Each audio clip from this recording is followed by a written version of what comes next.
بسم الله الرحمن الرحيم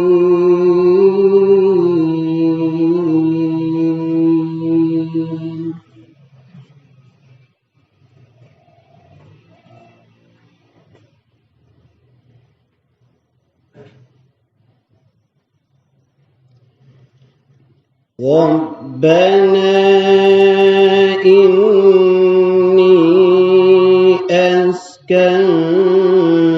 من ذريتي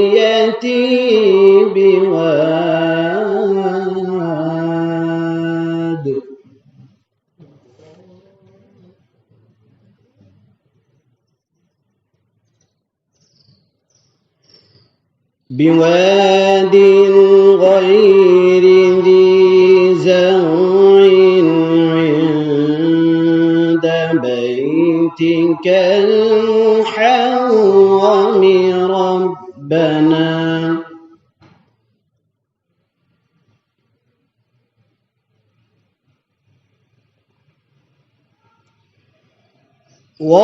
ربنا ليقيموا الصلاة فاجعل أفئدة من الناس تهوي إليهم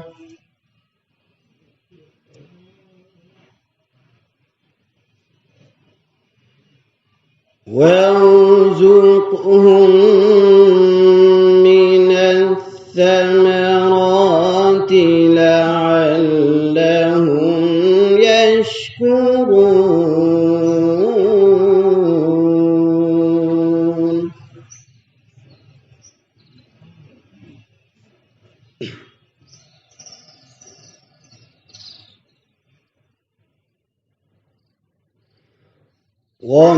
ربنا إنك تعلم ما نخفي وما نعلن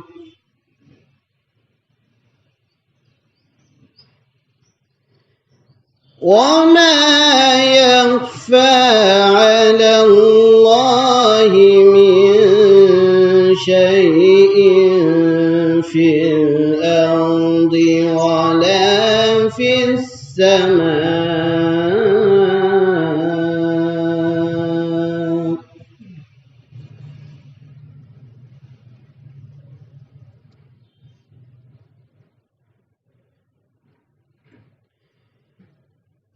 الحمد لله الذي وهب لي على الكبر إسماعيل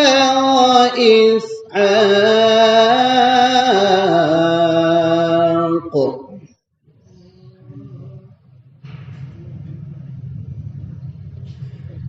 إن ربي لسميع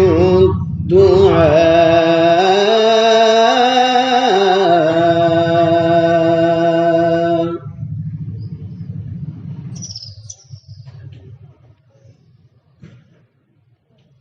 رب اجعلني مقيم الصلاة ومن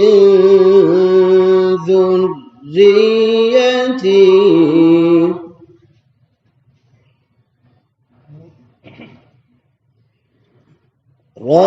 ربنا وتقبل دعاء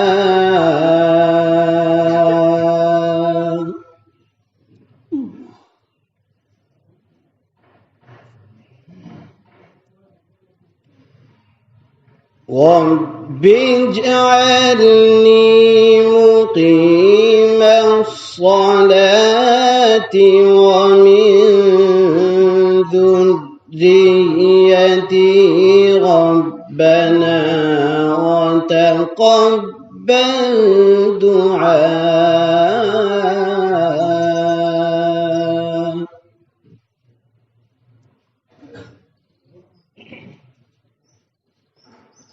ربنا اغفر لي ولوالدي وللمؤمنين يوم يقوم الحساب.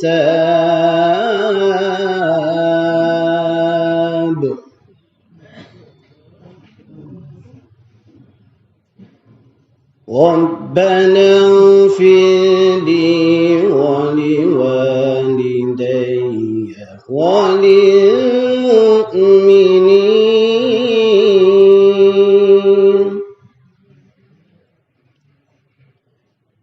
وللمؤمنين يوم يقوم الحساب. آمنت بالله. صدق الله العظيم.